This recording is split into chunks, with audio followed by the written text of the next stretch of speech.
فطرت اور امت میں امتیازی فرق کیا ہے؟ اور آج یہ میرے لیے باعث سعادت ہے کہ ہمارے درمیان اس مجلس اعزا میں آفتاب شریعت رہبر ہند حضور جناب علامہ مولانا سید کلب جواد نقوی صاحب قبلہ تشریف لائے ہیں۔ ہم ان کا خیر مقدم کرتے ہیں اور ان کے ساتھ جتنے علماء و مشائخ اس مجالس میں تشریف لائے ہیں سبوں کا خیر مقدم ہے۔ میں نے اس عشرہ مجالس میں جس حدیث مبارکہ کو عنوان گفتگو قرار دیا وہ حدیث ثقلین کہ جس میں اللہ کے رسول نے تمام عالم اسلام سے اور تمام تقریباً 1.25 لاکھ صحابہ کرام 1,26,000 صحابہ کرام رضوان اللہ تعالی اجمعین کے مجمع میں 1,26,000 companions of Prophet Muhammad peace be upon him and his family 1.25 lakh مسلمانوں سے میرے نبی نے مخاطب ہو کر کہا کہ دیکھو میں تمہارے درمیان 2 گراں قدر وزنی چیز بھاری چیز چھوڑ کر جا رہا ہوں۔ وہ 2 چیزیں کیا ہیں؟ کتاب اللہ و عطرتی اہل بیتی، ایک اللہ کی کتاب ہے قرآن مجید اور دوسری میری عطرت میرے اہل بیت ہیں۔ لن تضلوا ما ان تمسکتم بہما، میرے بعد جب تک ان دونوں سے متمسک رہو گے تم ہرگز گمراہ نہیں ہوگے، یہ دونوں آپس میں کبھی جدا نہیں ہوں گے یہاں تک کہ روز محشر حوض کوثر پر آ کر مجھ سے ایک ساتھ ملاقات کریں گے۔ تو مسلمانوں پتہ یہ چلا کہ مسلمانوں کے پاس ملت اسلامیہ کے پاس ہدایت کے صرف 2 ہی وسیلے ہیں اور وہ ہے قرآن اور اہل البیت۔ تو نہ قرآن بغیر اہل بیت کے سمجھ میں آ سکتا ہے اور نہ اہل بیت بغیر قرآن کے سمجھ میں آ سکتے ہیں۔ ہدایت کے 2 ہی وسیلے ہیں قرآن اور اہل البیت۔ اب سوال یہ پیدا ہوتا ہے کہ میرے نبی نے جب یہ اعلان کر دیا کہ جب تک ان دونوں کے دامن سے متمسک رہو گے کبھی گمراہ نہیں ہوگے، تو ایک بات تو کلیئر ہے مسلمانوں کہ آج مسلمانوں کی وہی اکثریت گمراہ ہے کہ جس نے قرآن کو تو لے لیا اہل بیت کو چھوڑ دیا۔ توجہ، اور قرآن کو لیا بھی تو قرآن کو سمجھ نہ سکے، قرآن کی صحیح تفسیر نہ کر سکے، اس لیے کہ جو وارث قرآن تھے ان سے دین نہیں لیا۔ اور اہل بیت کو چھوڑنے کا نقصان یہ ہوا کہ مسلمانوں کو آج تک نہ قرآن صحیح سمجھ میں آیا نہ نبی کی صحیح حدیث سمجھ میں آئی۔ کل میں نے آپ لوگوں کے سامنے عرض کیا تھا کہ وہ صحابی کہ جو نبی کے ساتھ ٹوٹل ریشیو نکالا جائے تو جنگ خیبر میں ایمان لائے اور نبی کے ساتھ 3.5 سال رہے، ان سے مسلمانوں نے سیاستہ کے مورخوں نے ان سے 5,374 روایتیں لے لی، مگر جس نے لعاب رسالت پی ہو، جس نے زبان رسالت چوسی ہو، افسوس کا عالمیہ یہ ہے کہ اس علی سے سیاستہ میں ٹوٹل 536 روایتیں لی۔ اور دیکھو مسلمانوں، اہل بیت کو چھوڑنے کا نتیجہ یہ ہوا کہ اہل البیت کا کوئی نقصان نہیں ہوا، مسلمانوں کا نقصان ہوا۔ اہل بیت کو چھوڑ کر ملت اسلامیہ کے یہ زرخرید ملا یہ نہ سمجھے کہ ہم نے علی کو کوئی نقصان پہنچایا، بگڑا تمہارا مقدر ہے۔ جب مختار ثقفی کو قید کر کے مختار کو قید کر کے ابن زیاد کے دربار میں لایا گیا تو ابن زیاد نے مولا علی کے شان میں کچھ گستاخی کی اور گستاخی کرنے کے بعد ایک مرتبہ مختار کا چہرہ دیکھا اور دیکھ کر کہا مختار تمہیں پریشانی نہیں ہو رہی ہے، تمہیں غصہ نہیں آ رہا ہے، میں تمہارے مولا کی توہین کر رہا ہوں۔ تو مختار نے جواب یہ دیا کہ اے بچلن ماں کے بیٹے، اے مرجانہ کے بیٹے، اے بچلن ماں کی اولاد، کبھی تو نے دیکھا آسمان پر جب 14ویں رات کا چاند چمکتا ہے تو گلیوں میں پھرنے والے آوارہ کتے اس چاند کو دیکھ کر بھونکتے ہیں، تو ان کتوں کے بھونکنے کی وجہ سے نہ چاند کی چاندنی میں کوئی کمی آتی ہے، نہ چاند اپنے مقام سے ہٹتا ہے۔ تو سن مرجانہ کے بیٹے، علی وہی 14ویں رات میں چمکنے والا چاند ہے اور تو بنی امیہ کے گلیوں میں پھرنے والا آوارہ کتا ہے۔ تیرے بھونکنے سے نہ علی کے مقام میں کمی آئے گی نہ علی کی عظمت میں کمی آئے گی۔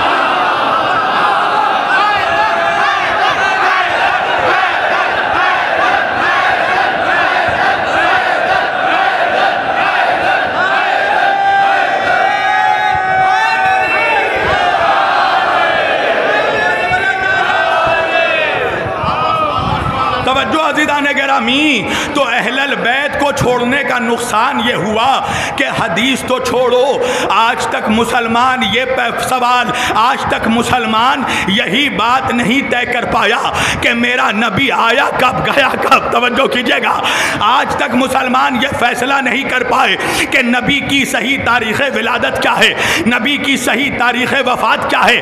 ملاؤں نے بھی عجیب نشیلی دوا کھلا دی ہے مسلمان جوانوں کے ذہنوں میں، ان کو بتایا کہ دیکھو نبی آئے بھی 12 کو ہیں، نبی گئے بھی 12 کو ہیں۔ توجہ کیجئے گا، اس سے کیا ہوگا، تاکہ مسلمانوں کو یہ ذہن دے دیا جائے کہ جو نبی کی تاریخ ولادت ہے وہی نبی کی تاریخ وفات ہے، تاکہ مسلمان کنفیوز ہو جائے کہ بھائی ہم نبی کے آنے کی خوشی منائے یا جانے کا غم منائے۔ توجہ، مسلمانوں کو کنفیوز کر دیا جائے کہ آنے کی خوشی منائے یا جانے کا غم منائے، اس لیے کہ مولویوں نے بتایا کہ آئے بھی 12 کو گئے بھی 12 کو۔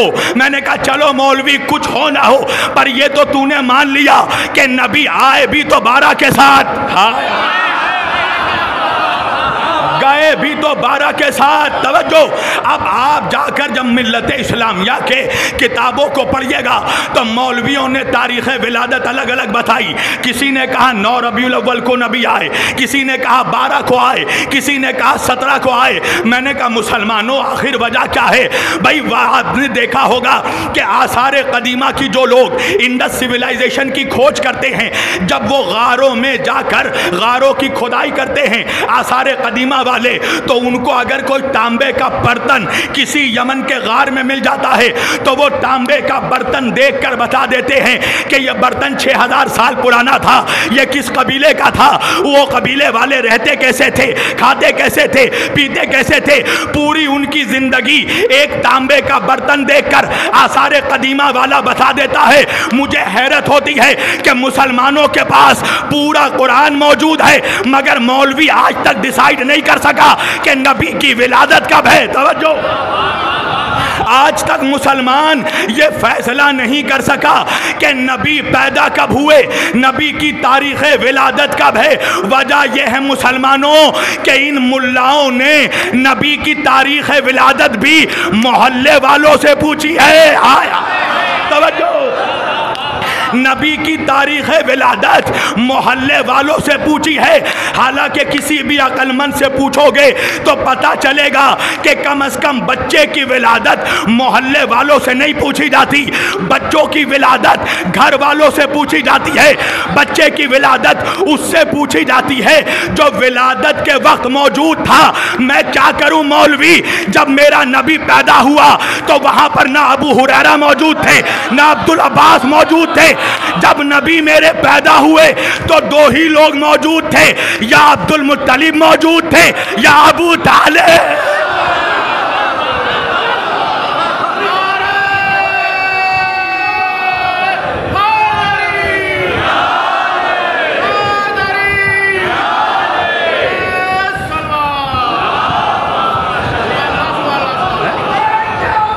سب مل کر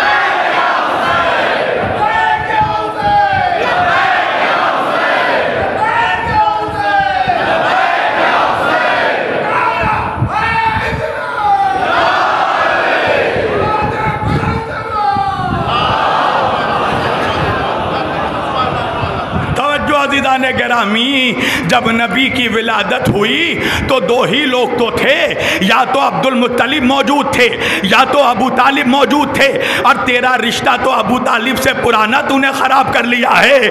تو نے تو نعوذ باللہ، تو پوچھ رہا ہے 2 ٹکے کا ملا پوچھ رہا ہے ابو طالب نے کب کلمہ پڑھا، حالانکہ جب ملا سے پوچھو کہ تیرے باپ نے کب کلمہ پڑھا۔ اچھا چھوڑیے، یہ سارے مسلمانوں کا مجمع ہے نا، میرے سارے شیعہ سنی بھائی بیٹھے ہیں، اگر میں یہاں ایک ایک بندے سے پوچھوں کہ بھیا آپ نے کب کلمہ پڑھا، کسی کو نہیں پتا۔ معین بھائی سے پوچھوں آپ نے کب کلمہ پڑھا، ان کو نہیں پتا۔ بلال بھائی سے پوچھوں آپ نے کب کلمہ پڑھا، ان کو نہیں پتا۔ سارم بھائی سے پوچھوں آپ نے کب کلمہ پڑھا، ان کو نہیں پتا۔ میں نے کہا بھیا کیسے نہیں پتا ہے، کیسے مسلمان ہو؟ تو سارم بھائی کہیں گے مولانا ہمیں کلمہ پڑھنے کی ضرورت کیا ہے، ہم تو پیدا ہی مسلمان کے گھر میں ہوئے، ہم تو پیدا ہی مسلمان کے گھر میں ہوئے، کلمہ تو وہ پڑھے جن کے باپ داداؤں نے 40 سالوں تک بتوں کی پوجا کی ہو۔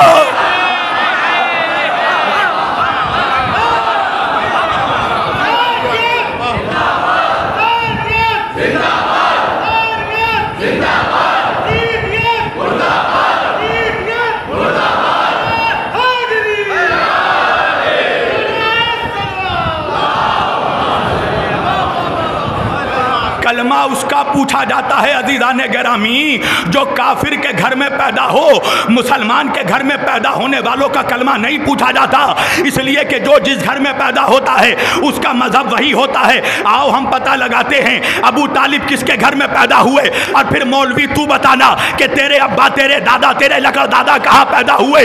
بھئی ابو طالب پیدا ہوئے عبد المطلب کے گھر میں، عبد المطلب پیدا ہوئے ہاشم کے گھر میں، ہاشم پیدا ہوئے عبد مناف کے گھر میں، عبد مناف پیدا ہوئے قصی کے گھر میں، قصی پیدا ہوئے مرہ کے گھر میں، مرہ پیدا ہوئے کلاب کے گھر میں، کلاب پیدا ہوئے کعب کے گھر میں، کعب پیدا ہوئے لوائی کے گھر میں، لوائی پیدا ہوئے غالب کے گھر میں، غالب پیدا ہوئے قریش کے گھر میں، قریش پیدا ہوئے کنانہ کے گھر میں، کنانہ پیدا ہوئے مالک کے گھر میں، مالک پیدا ہوئے مضر کے گھر میں، نضر پیدا ہوئے الیاس کے گھر میں، الیاس پیدا ہوئے حذیمہ کے گھر میں، حذیمہ پیدا ہوئے مدرکہ کے گھر میں، مدرکہ پیدا ہوئے نزار کے گھر میں، نزار پیدا ہوئے معاد کے گھر میں، معاد پیدا ہوئے عدن کے گھر میں، عدن پیدا ہوئے عدنان کے گھر میں، عدنان پیدا ہوئے، عدنان پیدا ہوئے ششب یعور کے گھر میں، یعور پیدا ہوئے ناتور کے گھر میں، ناتور پیدا ہوئے یشب کے گھر میں، یشب پیدا ہوئے یارب کے گھر میں، یارب پیدا ہوئے ثابت کے گھر میں، ثابت پیدا ہوئے اسماعیل کے گھر میں، اسماعیل پیدا ہوئے ابراہیم کے گھر میں۔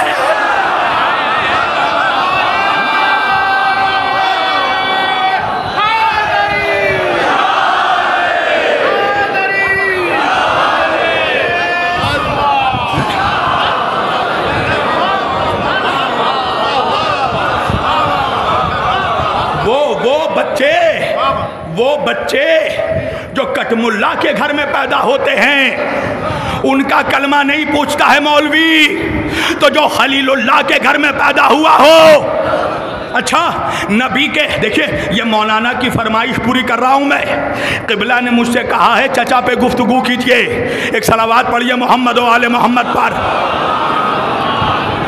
توجہ عزیزان گرامی، تو نبی کے ٹوٹل تھے 9 چچا، توجہ، رسول اللہ کے، ہمارے آقا کے ٹوٹل 9 چچا تھے، جناب حضرت جناب ابو طالب، جناب امیر حمزہ، جناب عباس ابن عبد المطلب، جناب حارث، جناب زبیر، جناب مکن، جناب عباد اور ابو لہب، ٹوٹل میرے نبی کے 9 چچا تھے۔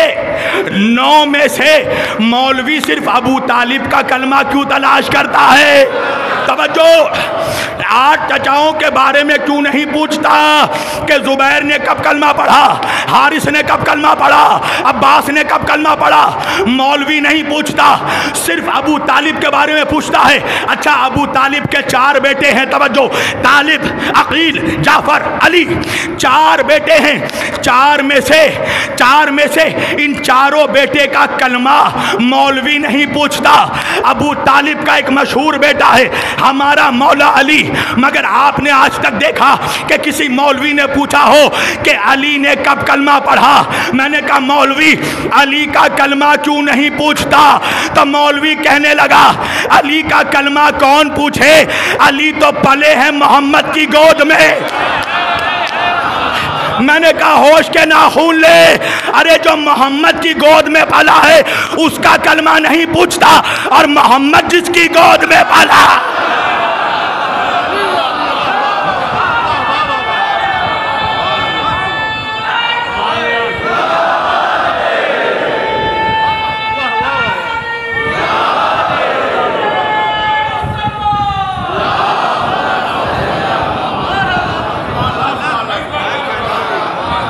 محمد کی گود میں پلا ہے اس کا کلمہ نہیں پوچھ رہا ہے، اور جو محمد جس کی گود میں پلا، تاریخ اٹھا کر دیکھو مسلمانوں، 2 ہی ہستیوں کے باپ کو کافر کہا گیا، یا ابراہیم کے باپ کو کافر کہا گیا، یا علی کے باپ کو کافر کہا گیا؟ تاریخی جملہ لکھنؤ کا مجمع میرے سامنے ہے. یا تو ابراہیم کے باپ کو کافر کہا گیا یا علی کے باپ کو کافر کہا گیا. دونوں کا قصور کیا ہے؟ اس کے بیٹے نے بھی بتوں کو توڑا تھا، اس کے بیٹے نے بھی بتوں کا.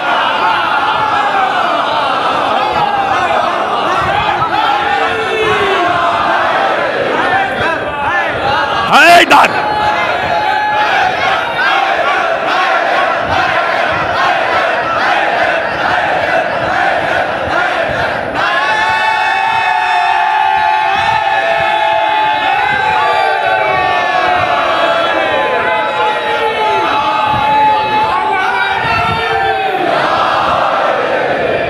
اس کے بیٹے نے بھی بتوں کو توڑا، اس کے بیٹے نے بھی بتوں کو توڑا.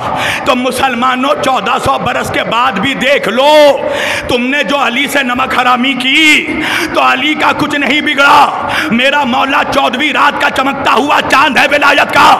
مسلمانوں کے نصیب بگڑ گئے، ذلیل امت ہو رہی ہے، مار مسلمان کھا رہا ہے، دہشت گردی کا الزام مولویوں پہ لگ رہا ہے. تم نے علی کو چھوڑ کر جو لڈن اور کلن کو امام مانا.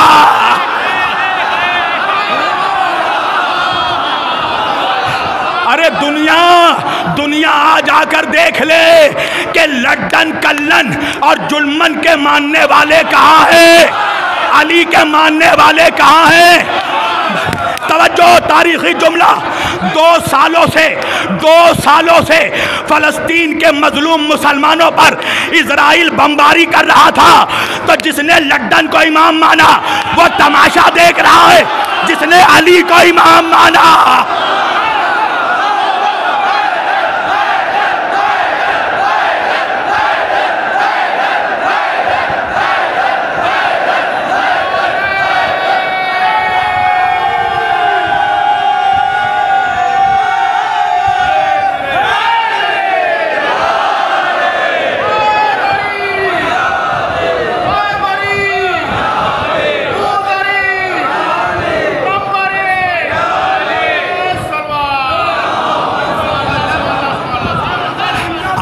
پوری دنیا دیکھ رہی ہے، قسم خدا کی اگر آج کے دور میں 2025 میں اگر کوئی مسلمان یہ فیصلہ نہیں کر پا رہا ہے کہ حق کہاں ہے باطل کہاں ہے، تو اسے چاہیے کہ چہرے سے اپنی آنکھیں کھرچ کے پھینک دے اور اندھا ہو کر مر جائے منحوس. اس لیے کہ حق ایک طرف ہے، باطل ایک طرف ہے. مولا علی نے فرمایا تھا کہ اگر کوئی ایسا زمانہ آ جائے کہ حق کا پہچاننا مشکل ہو جائے تو یہ دیکھنا کہ ساری باطل شیطانی طاقتیں ایک ساتھ کس کے خلاف کھڑی ہیں. تو آج ہم نے دیکھ لیا یہ امریکہ، اسرائیل، انگلینڈ ایک طرف کھڑا ہے، اکیلا ایران.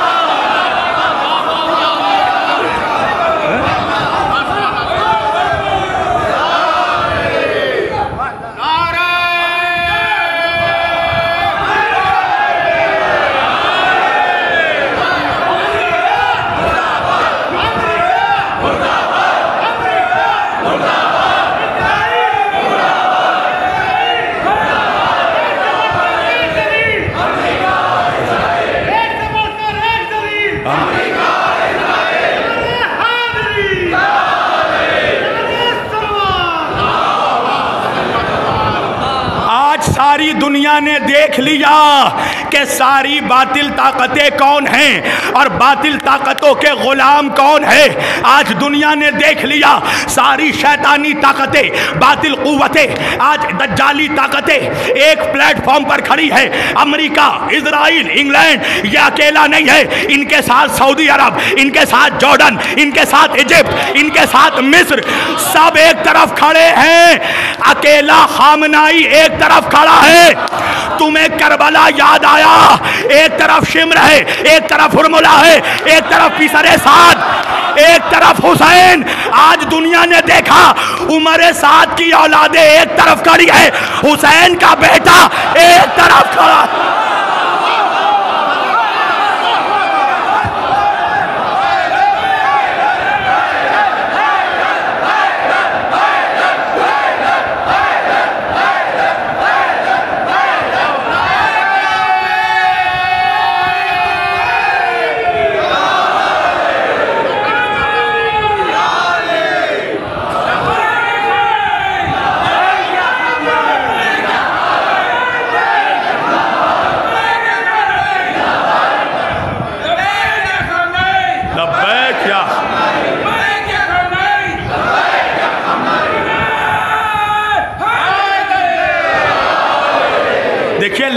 یا خامنائی پر بھی بتا دیں، آپ یہ نہ سمجھیے کہ ہمارے ممبر سازشوں سے محفوظ ہیں، آپ یہ مت سمجھیے ہمارے ممبروں پر بھی کچھ MI6 کے ایجنٹس پلانٹ کیے جا رہے ہیں۔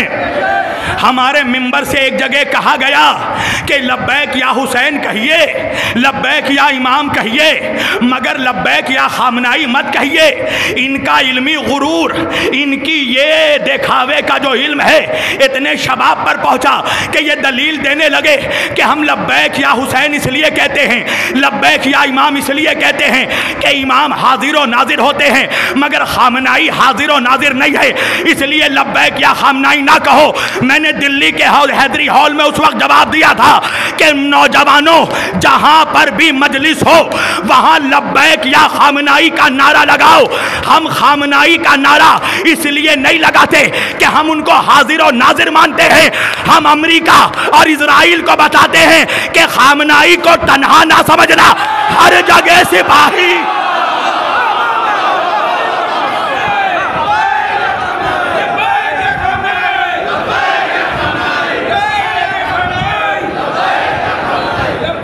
سب مل کر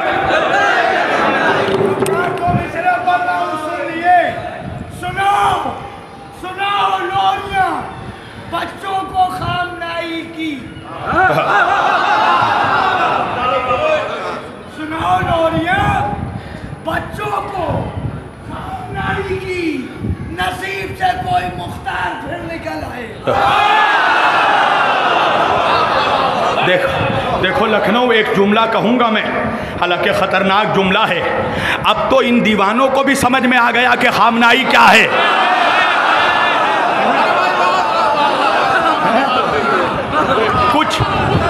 کچھ نام نہاد عقل مندوں کو اب بھی سمجھ میں نہیں آیا۔ دشمن جس سے تھرا رہا ہے، دشمن جس سے کانپ رہا ہے، دشمن کے اندر جس سے لرزہ طاری ہے، آج دنیا یہ کہہ رہی تھی کہ ایران صرف دھمکیاں دیتا ہے، ایران کبھی حملہ نہیں کرنے والا، ایران کبھی حملہ نہیں کرے گا، اور ایران کے حملے سے پہلے 2 سالوں سے جب بھی ٹوٹی ہوئی بستیوں کی تصویر آتی تھی ہم سمجھ جاتے تھے یہ غازہ کی تصویر ہے، بکھرے ہوئے لاشوں کی تصویر آتی تھی ہم سمجھ جاتے تھے یہ غازہ کی تصویر ہے۔ رہبر نے تصویر کو بدل دیا، ہائے ہائے، اب ٹوٹے ہوئے کھنڈروں کی تصویر آ رہی ہے، مگر فلسطین سے نہیں اسرائیل سے آ رہی ہے۔ رہبر نے ایک خیبر میزائل مارا اور خیبر میزائل مار کر اسرائیل کو بتا دیا کہ اگر تو مرحب کی اولاد ہے تو میں علی کا بیٹا ہوں۔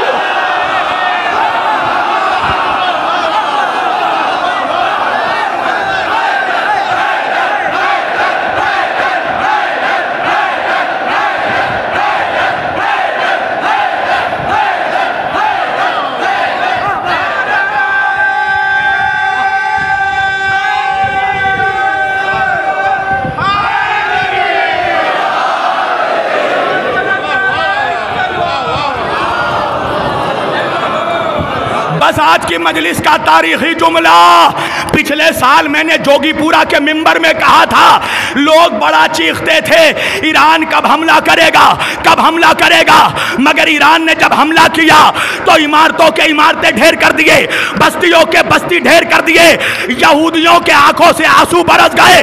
جب خامنائی نے حملہ نہیں کیا تھا تب تک منافق کہتے تھے شیعہ کافر ہے، شیعہ کافر ہے، شیعہ کافر ہے، مگر جب ایران نے حملہ کیا تو آج وہی کہہ رہے ہیں شیعہ کافی ہے، شیعہ کافی ہے، شیعہ کافی۔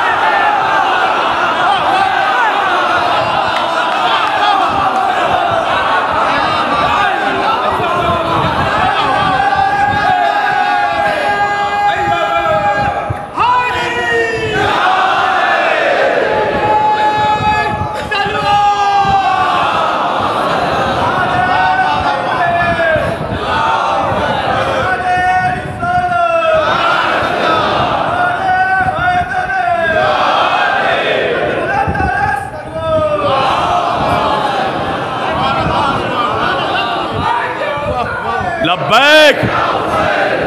آخری آدمی تک ہاتھ اٹھا کر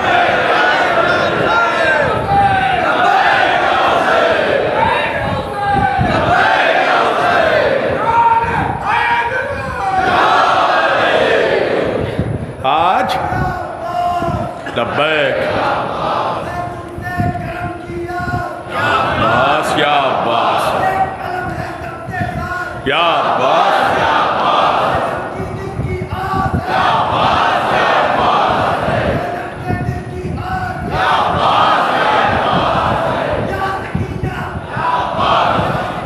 یا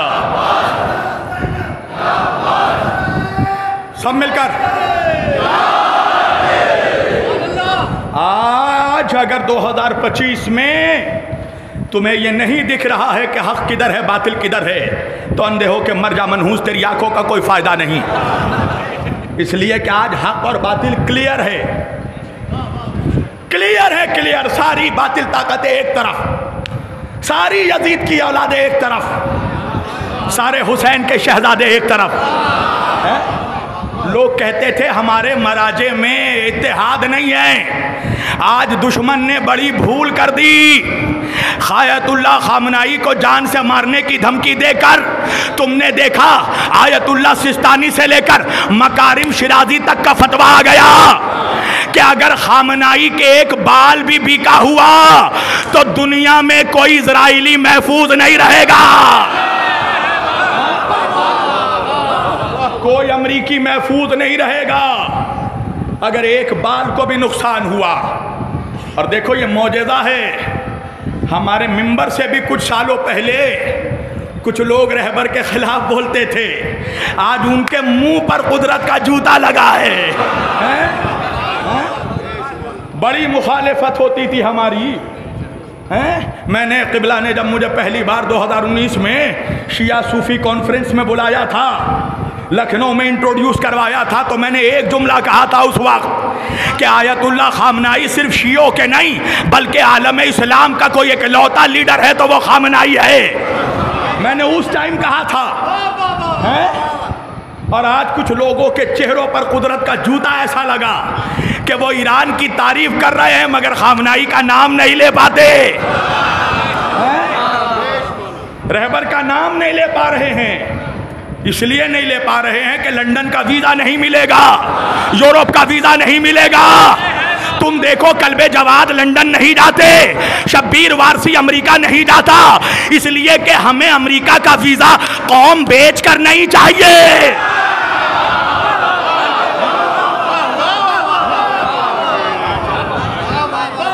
قوم کو بیچ کر نہیں چاہیے. میں بھی فضائل پڑھتا ہوں، میں بھی مصائب پڑھتا ہوں، میں بھی روایتی انداز میں مجلسیں پڑھتا ہوں، مگر میں تھوڑا وقت کم از کم انقلاب پر ضرور بولتا ہوں تاکہ پتہ چل جائے کہ آزاداری کی خاطر آیا ہوں، دکانداری کی خاطر نہیں آیا.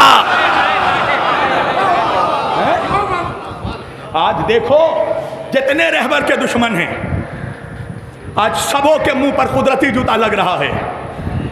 کچھ سال پہلے یہ کہا گیا تھا کہ جلوسوں میں رہبر کی تصویر نہ لگائیے.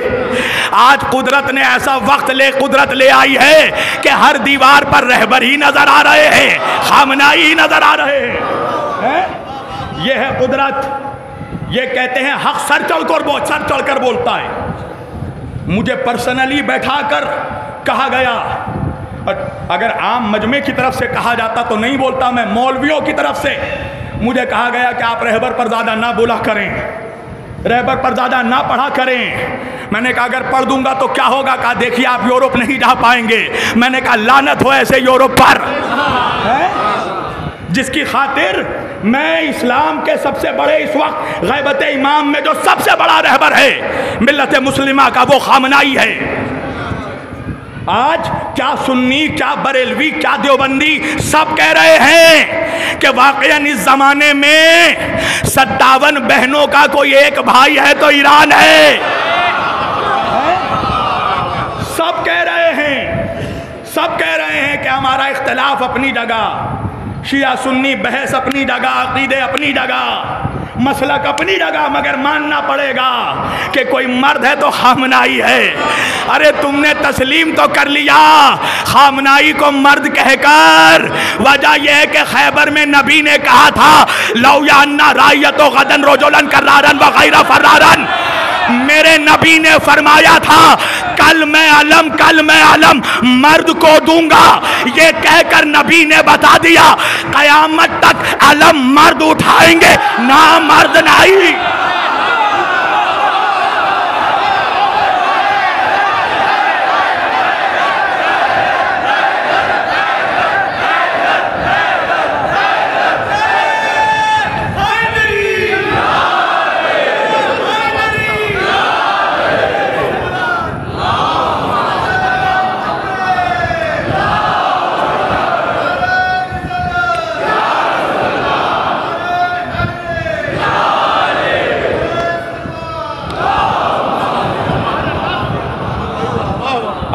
دنیا کو سمجھ میں یہ بات آ رہی ہے کہ انقلاب خمینی کا مقصد کیا تھا، انقلاب اسلامی کا مقصد کیا ہے۔ اب لوگوں کے سمجھ میں بات آ رہی ہے کہ کیوں رہبر مسلمانوں کے اتحاد کی بات کرتے تھے، کیوں علامہ سید کلب جواد صاحب شیعہ سنی اتحاد کی بات کر رہے ہیں۔ اس لیے کہ ان علماء کو پتا ہے کہ مسلمانوں کی آپسی لڑائی سے اسلام کو کوئی فائدہ نہیں پہنچنے والا۔ دیکھیے، ایک ہوتا ہے انسان کا ڈائریکٹ رد، اور اگر کسی کی ڈائریکٹ مخالفت نہیں کی جا سکتی ہے تو اس کی فکری مخالفت کی جاتی ہے۔ آپ نہیں سمجھے؟ اگر کسی کو امام حسین کی مخالفت کرنی ہے تو امام حسین کا نام لے کر مخالفت کرنے کی ضرورت نہیں ہے، وہ فقط شراب پینا شروع کر دے، توجہ کیجئے گا، اس سے سمجھ میں آ جائے گا کہ وہ فکر حسین کا مخالف ہے۔ اس لیے کہ جس کے ذہن میں قلب میں فکر حسین ہو وہ کبھی شرابی نہیں ہو سکتا، وہ کبھی جواری نہیں ہو سکتا۔ تو امام خمینی سے لے کر آیت اللہ سستانی سے لے کر آقا خامنائی کا ایک ہی پیغام ہے، شیعہ سنی بھائی بھائی کی طرح رہیں۔ تو جو بھی منبر پر آ کر شیعہ سنی نفاق کی بات کر رہا ہے، اس کا مطلب یہ ہے کہ وہ مراجع سے فکری اختلاف رکھتا ہے، وہ ہمارے مراجع سے فکری اختلاف رکھتا ہے۔ آپ دیکھیے، جب میں شیعت کی طرف نہیں آیا تھا تب بھی ہمیں مخالفت کا سامنا کرنا پڑتا تھا، مگر ہمیں منافقوں کا سامنا کرنا پڑتا تھا۔ جب سے ہم راہ حق پر آئیں تو آستین کے سانپوں کی مخالفت برداشت کرنی پڑتی ہے۔ بھائی سنی مولوی میری مخالفت کرے، سمجھ میں آتا ہے کہ ان کا جینا شبیر وارسی نے حرام کر دیا ہے۔ گھر گھر آج ہندوستان میں غدیر ہو رہا ہے، 13 رجب ہو رہا ہے، تو مولوی کی پریشانی سمجھ میں آتی ہے۔ تو غیر تو اس لیے مخالفت کر رہا ہے کہ اسے عظمت علی ہضم نہیں ہوتا، مگر اپنے جو مخالفت کر رہے ہیں اس کی وجہ یہ ہے کہ ان کی دکانداری کو خطرہ ہو گیا ہے۔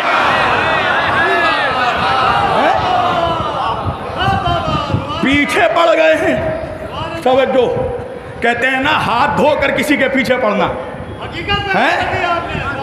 شبیر وارسی جو کرے اس کی مخالفت، ایک تو 2019 سے جب سے میں آیا ہوں تو ایک تو جو جناب کا دشمن وہ میرا دشمن ہے۔ دیکھیں ہم لوگوں کو کیسی مخالفت، ایک تو جو کلب جواد صاحب کا دشمن ہے وہ شبیر وارسی کا دشمن، جو رہبر کا دشمن ہے وہ میرا دشمن، جو مرجعیت کا دشمن ہے وہ میرا دشمن۔ آپ سمجھ رہے ہیں؟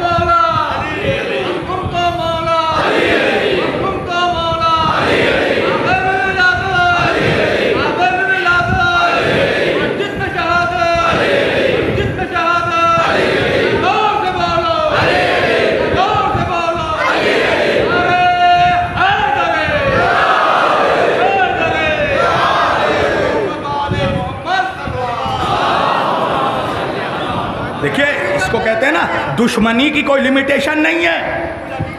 جب مجلسیں پڑھنے لگا تو کہنے لگے اتنے بڑے علی والے ہیں تو علی ولی اللہ پڑھ کر دکھائیں، جب علی ولی اللہ پڑھ لیا تو کہنے لگے فدق پڑھ کر دکھائیں، جب فدق پڑھ دیا تو کہنے لگے شہزادی کی شہادت پڑھ کر دکھائیں، جب شہادت پڑھ دی تو کہنے لگے کچھ اور پڑھ کر سارے ڈیمانڈ پورے کرتے جا رہے ہیں۔ اب جب کچھ نہیں ملا جب کچھ نہیں ملا تو دیکھیے خطابت بھی ایک چیز ہوتی ہے میری جان، خطابت کے کچھ تقاضے ہوتے ہیں. جب خطیب آ کر منبر پر فضائل علی بیان کرتا ہے تو صرف اس کے جسم میں نہیں روح میں بھی جوش ہوتی ہے.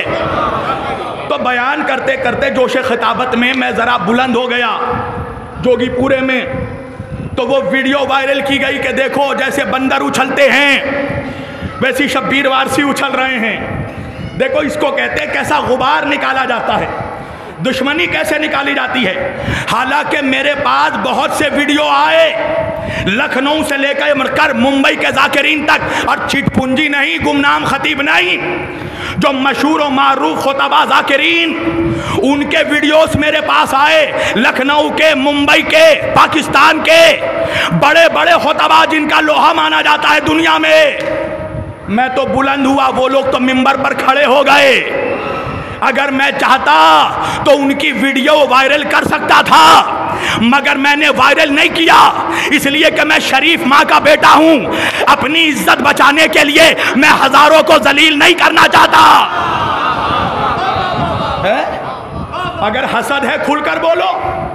6 سال ہو گئے مجھے اس منبر پر مجلس پڑھتے ہوئے. ہر سال محرم سے پہلے ایک فوٹو، ایک پوسٹر وائرل کیا جاتا ہے. وہ صاحب پڑھا کرتے تھے اور ان کی جگہ شبیر وارسی جیسے جاہل صوفی کو بیٹھا دیا گیا تاکہ وہ صوفی عقائد کے پرچار کرے. میں قسم دیتا ہوں آپ سبوں کو مولا علی کی، آپ 6 سال سے مجھے سن رہے ہیں. انصاف سے بتائیے بڑے امام باڑے میں نے کتنے شیعوں کو صوفی بنایا ہے؟ بلکہ پچھلے سال لوگوں نے دیکھا، یہ جوان میرے سامنے بیٹھا ہے، یہاں پر بھی ایک جوان یہاں پر بیٹھا ہے، وہ دیکھو کھڑے ہو بیٹا. یہ جوان پچھلے سال سبتین آباد میں شب عاشور کو اس نے مجھ سے کھڑے ہو کر کہا مجلس کے دوران، مولانا میں کلمہ پڑھنا چاہتا ہوں، پوچھو اس سے کہ میں نے محمد رسول اللہ کے بعد اس کو علی ولی اللہ پڑھایا کہ نہیں ہے. دشمنی نے کہا اتنے زیادہ تم میں عالم ہو گئے ہو تو 5 منٹ شبیر وارسی سے فیس ٹو فیس بیٹھ کر بات کرنے کی اوقات کیوں نہیں ہو رہی ہے؟ پیٹھ پیچھے پوسٹ وائرل کرتے ہو، کسی کے کردار کو خراب کرنا چاہتے ہو. کیا پیغام دے رہے ہو تم؟ ایک طرف تو آیت اللہ سستانی کہتے ہیں سنی ہمارے بھائی نہیں ہماری جان ہے، اور دوسری طرف تم جیسے منحوس لوگ مجلسوں سے لوگوں کا ذہن خراب کرتے ہو تاکہ شیعہ سنی کے درمیان ایک فساد ہو. قسم خدا کی ایک بات کہہ رہا ہوں، میرا کوئی بھی سنی بھائی جب فرش اعضا پر آئے نا تو آپ اس کو گلے لگائیے، اس لیے کہ آپ کو نہیں پتا کہ وہ کتنی مخالفت جھیل کر آیا ہے یہاں پر. میرا جب کوئی سنی بھائی شیعوں کی مجلس میں آتا ہے، اس کے گھر والے اس کا بائیکاٹ کرتے ہیں، اس کا سوشل بائیکاٹ ہوتا ہے. مولوی اس کے گھر والوں کی نماز جنازہ نہیں پڑھاتا. شیعہ کہتے ہیں سنی ہے، سنی کہتے ہیں شیعہ ہے.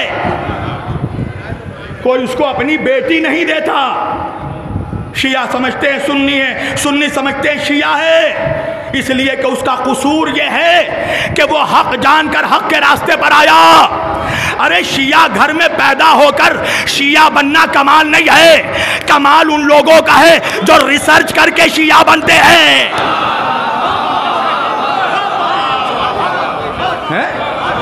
ایک صلوات پڑھیے محمد و آل محمد پر.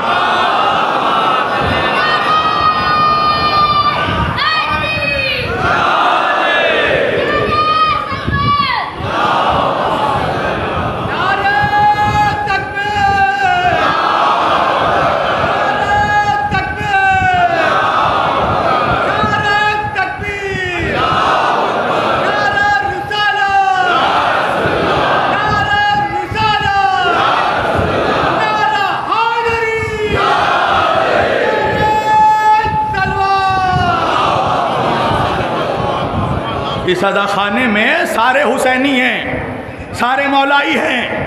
یہاں پر اگر میں علی علی کہوں تو کمال نہیں ہے. کمال تو تب ہے جب 1000 منافقوں کا مجمع ہو، وہاں کوئی علی علی کرے تو پتا چلے کلیجہ میسم جیسا ہے. چراغ اجالے میں نہیں جلایا جاتا، چراغ اندھیرے میں جلایا جاتا ہے. پڑھتا ہوں میں حق فاطمہ، مگر جہاں میں پڑھتا ہوں وہاں پڑھنے کے لیے کلیجہ چاہیے۔ چلو میرے ساتھ، اور سنیوں کی اکثریت والی محفل میں پڑھوں گا حق فاطمہ اور پڑھتا ہوں، وہاں پڑھ کر دکھاؤ۔ اپنے لوگوں کے بیچ بیٹھ کر بڑے بڑے ڈینگے مارنا بہت آسان ہے، دشمنوں کے بیچ اچھے اچھوں کی ہوا خراب ہو جاتی ہے۔ وہاں بیان کرو ولایت جن کو نہیں پتا، وہاں بیان کرو فداک جن کو نہیں پتا حق فاطمہ کیا ہے۔ اپنے لوگوں کے بیچ بڑی بڑی باتیں کر کے ہم پر اعتراض کر رہے ہو، ہم دشمنوں کے بیچ علی علی کرتے ہیں، اور میرا کیا قصور ہے؟ اگر مجھے شیعہ بھی سن رہے ہیں، سنی بھی سن رہے ہیں، میرا کیا قصور ہے؟ تم بھی اپنے اندر اتنی صلاحیت پیدا کرو کہ پوری دنیا تم کو بھی سنے۔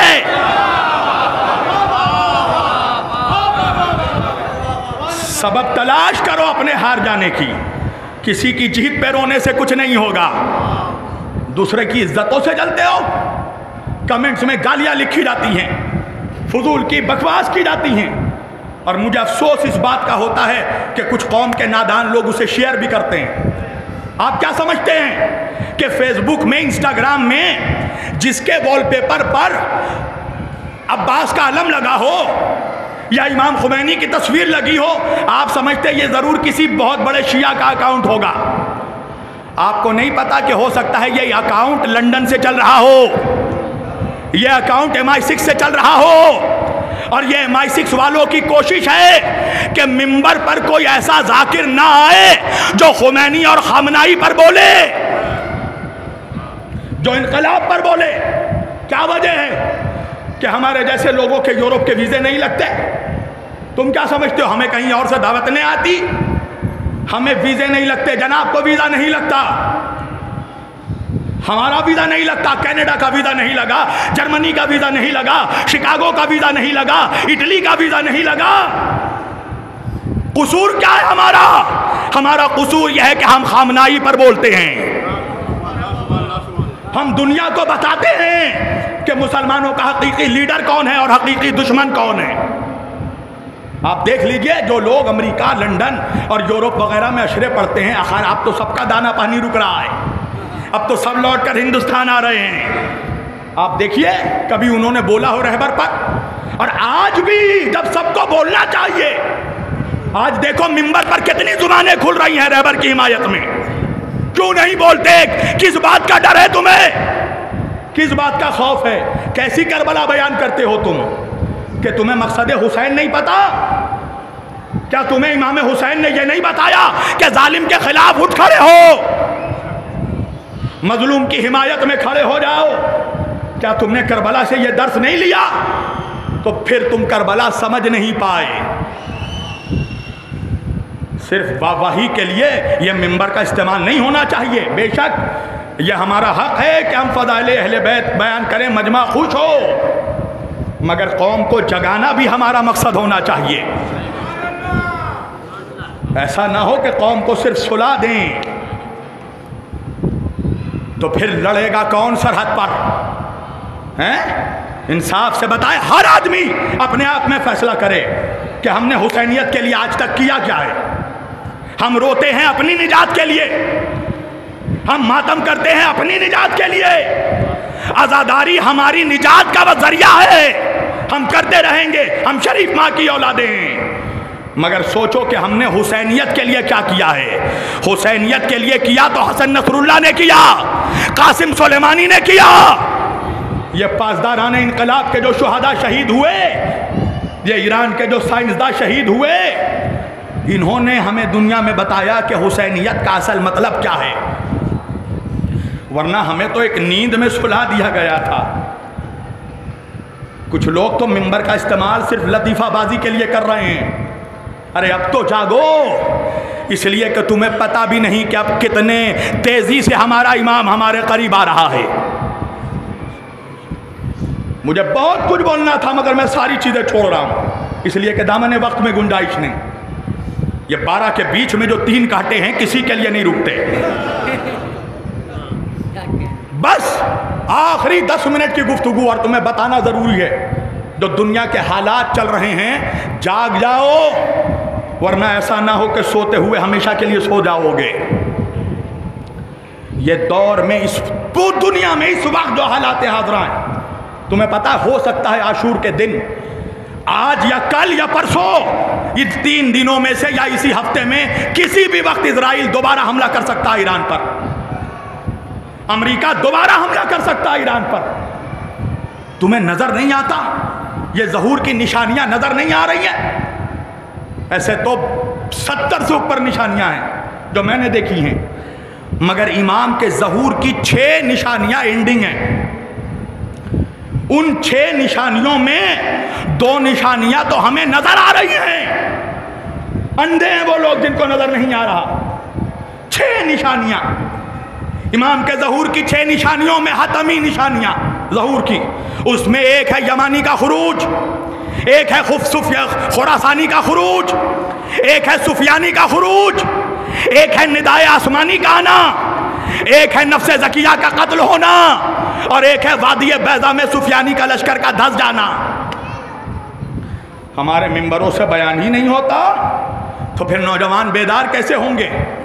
6 نشانیاں حتمی ہیں، اینڈنگ نشانیاں ہیں امام کے ظہور کی۔ ایک نشانی ہے یمانی کا خروج۔ انصاف سے بتانا لکھنؤ کے جوانوں، اچھا بڑا بتاؤ میں پڑھوں یا چھوڑ دوں؟ آپ سننا چاہتے ہیں یا چھوڑ دوں؟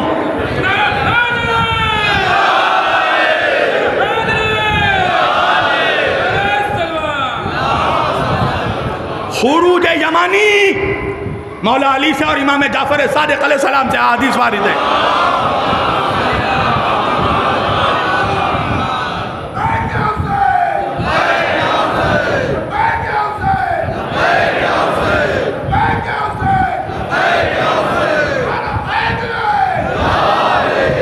امام نے فرمایا یمانی کا خروج ہوگا ظہور سے نزدیک۔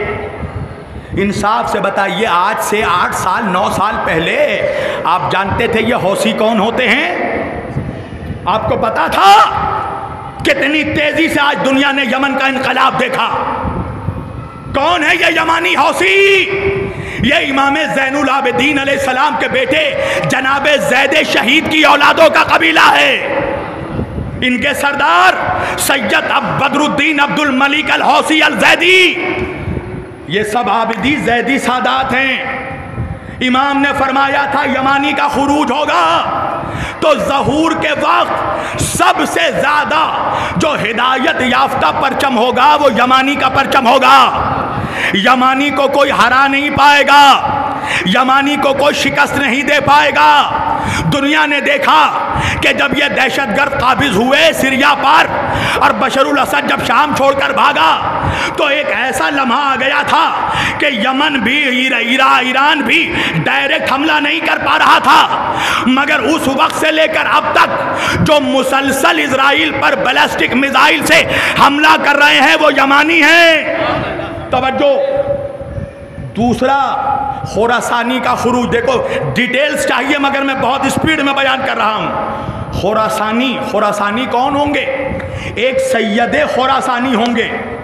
اور دیکھو میں جو پڑھ رہا ہوں نا یہ شیعہ سنی متفقہ روایت پڑھ رہا ہوں، جو صرف شیعوں کی کتاب میں نہیں ہے بلکہ اہل سنت کے بہت بڑے مصنف نعیم بن حماد نے بھی اس کو کتاب الفتن میں لکھا ہے۔ یہ روایت کہ آخری وقت میں خراسان سے کالے جھنڈے والا لشکر نکلے گا، سیاہ جھنڈے والے لشکر نکلیں گے جس کا سردار ایک سید ہوگا اور وہ کوئی اور نہیں سید خراسانی ہوگا۔ توجہ، وہ سید ہوگا اور خراسانی سید ہوگا، اور اس سید کی جو واضح علامت امام نے بتائی، چھٹے امام فرماتے ہیں کہ وہ ایک بہت عظیم لشکر کا سردار ہوگا، سید خراسانی ہوگا، اور جو واضح نشانی امام نے بتائی وہ یہ ہے کہ وَكَفِّهِ الْيُمْنَى خَالُونَ، اس کے دائیں ہاتھ میں کوئی نشانی ہوگی، کوئی نقص ہوگا، کوئی تل ہوگا، کوئی پرابلم ہوگا۔ میں نہیں کہہ رہا ہوں کہ آیت اللہ خامنائی وہی سید خراسانی ہیں، مگر میں یہ ضرور کہہ رہا ہوں کہ سید خراسانی کی حدیث میں جو نشانیاں بتائی گئی وہ ساری نشانیاں کسی ذات میں اترتی ہے تو وہ خامنائی کی ذات ہے۔ اس وقت سید خراسانی کی جتنی علامتیں نظر آ رہی ہیں وہ سب آیت اللہ خامنائی میں اترتی ہیں. دنیا ان کے دائیں ہاتھ کو دیکھ رہی ہے. اللہ اکبر. واضح نشانی ہے تہران تباہ ہو جائے گا اور اس کے بعد جو سید خراسانی ہوں گے وہ ایک نوجوان کے ہاتھ میں لشکر کی کمانڈنگ دیں گے جس کا نام روایت میں شعیب بن صالح بتایا گیا ہے. جب تک شعیب بن صالح کا خروج نہیں ہوگا تب تک مومنین کو بہت سی شہادتیں دینی پڑیں گی، مگر جیسے ہی شعیب بن صالح کا خروج ہوگا، جو کہ اب نظر آ رہا ہے کہ ایران کے اوپر اگر اس وقت امریکہ نے اٹیک کیا تو دیکھیں نقصان دونوں طرف سے ہوتا ہے، تباہی دونوں طرف ہوتی ہے، تو ممکن ہے کہ آیت اللہ خامنائی اب جس نوجوان کے ہاتھ میں فوج کی کمانڈنگ دیں وہی شعیب بن صالح ہو. اس لیے کہ جب شعیب بن صالح کو کمانڈنگ ملے گی تو روایت کے جملے ہیں کہ مومنین کے فتوحات کا سلسلہ شروع ہوگا اور خراسان سے جو لشکر نکلے گا وہ لشکر جا کر بیت المقدس پر اپنے فتح کا علم گاڑ دے گا. روایتوں کے جملے ہیں کہ جب خراسانی کا خروج ہو اور خراسان سے جب سیاہ جھنڈے والے لشکر نکلے تو برفیلی زمین پر رینگ کر بھی جانا ہو تو ان کے لشکر میں جا کر شامل ہونا. اس لیے کہ یہ وہی لشکر ہے جو بیت المقدس فتح کرنے کے بعد یمانی کے ساتھ مل کر بیت المقدس فتح کریں گے اور اس کے بعد پھر امام کا ظہور ہوگا اور یہی سید خراسانی پرچم انقلاب امام کے سپرد کریں گے. تو دنیا دیکھ لے جو کچھ ہو رہا ہے. تیسری علامت سفیانی کا خروج ہوگا. حرام خور کٹ ملا اس روایت کو چھپاتا ہے جبکہ یہ سنی کتابوں میں بھی کثرت سے لکھا ہے. سفیانی کون ہوگا؟ ہندہ جگر خارہ کی اولاد ہوگی.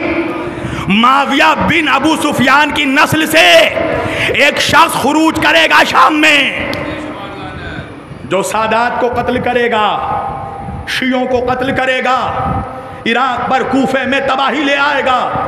ایک تیل کا کڑھائی لگائے گا، اس تیل کی کڑھائی میں ان بچوں کو کھولتے ہوئے تیلوں میں ڈال دیا جائے گا جن کے نام علی، حسن، حسین، فاطمہ، زینب، رقیہ کبریٰ کے ناموں پر ہوں گے. ہمیں ان امتحانات کے لیے تیار رہنا ہے. ان امتحانوں کے لیے ہمیں تیار رہنا ہے. جب سفیانی کا خروج ہوگا تو دیکھیے ہمیں اکثر بتایا گیا ہے کہ امام کا ظہور ہوگا. امام کا ظہور تو ہوگا کعبے سے 10 محرم کو، مگر اس سے پہلے روایتوں کے جملے ہیں کہ امام کا ایک خروج ہوگا اور وہ جو خروج ہوگا وہ سب پر ظاہر نہیں ہوگا. امام کے لشکر کے جو خاص سپاہی ہوں گے، کمانڈرز، امام اس سے رابطے میں رہیں گے. ایک روایت میں آیا ہے کہ امام یمنیوں کے درمیان ہوں گے. خراسانی اور یمانی میں فرق یہ ہوگا کہ خراسانی امام کے ظہور کے لیے راستہ ہموار کریں گے، مگر یمانی وہ ہوں گے جو براہ راست امام سے رہنمائی لے رہے ہوں گے. اس لیے کہا گیا کہ سب سے ہدایت یافتہ پرچم یمانی کا ہوگا. آج دنیا دیکھ رہی ہے یہ یمانی کسی سے نہیں دب رہے ہیں، یہ حوثی کسی سے نہیں دب رہے ہیں. پھر خراسانی کا خروج ہوگا، پھر امام کا خروج ہوگا، پھر امام اپنے ایک نمائندے کو بھیجیں گے جن کو روایت میں نفس زکیہ کہا گیا. وہ خانہ کعبہ میں ذی الحج کے 15 تاریخ کو جا کر کعبے میں یہ اعلان کریں گے کہ امام کا ظہور ہونے والا ہے. اس نفس زکیہ کو، پاک نفس کو قتل کر دیا جائے گا مقام ابراہیم اور کعبے کے درمیان. ان کو ذبح کر دیا جائے گا اور ان کی شہادت کے ٹھیک 25 دنوں کے بعد یعنی 10 محرم الحرام کو امام کا کعبے سے ظہور ہوگا. توجہ.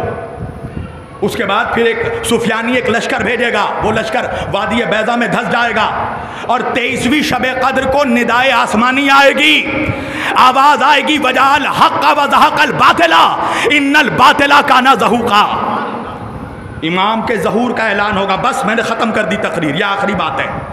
جب امام کے ظہور کا اعلان ہوگا تو اس وقت مومنین بھی 2 طرح کے ہوں گے.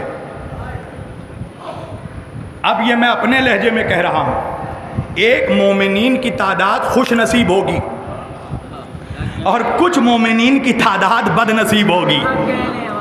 آپ کہیں گے مولانا ایسا کیوں کہہ رہے ہیں؟ سنو روایت، جب یہ ندائے آسمانی آئے گی ظہور امام کی تو کچھ تو وہ مومن ہوں گے جیسے ہی آواز سنیں گے لبیک یا امام کہتے ہوئے گھر سے نکل جائیں گے، اور ان کے لیے اللہ یہ معجزہ دکھائے گا کہ جب یہ امام کے ناصرین گھر سے باہر اپنا ایک قدم نکالیں گے تو ان کا پہلا قدم گھر پر ہوگا مگر دوسرا قدم کعبے کے حرم میں ہوگا، اور امام بیعت کے لیے کھڑے ہوں گے۔ یہ ہوں گے خوش نصیب مومنین۔ اب آپ مجھ سے پوچھئے گا بد نصیب کون ہے؟ سنیے، بد نصیب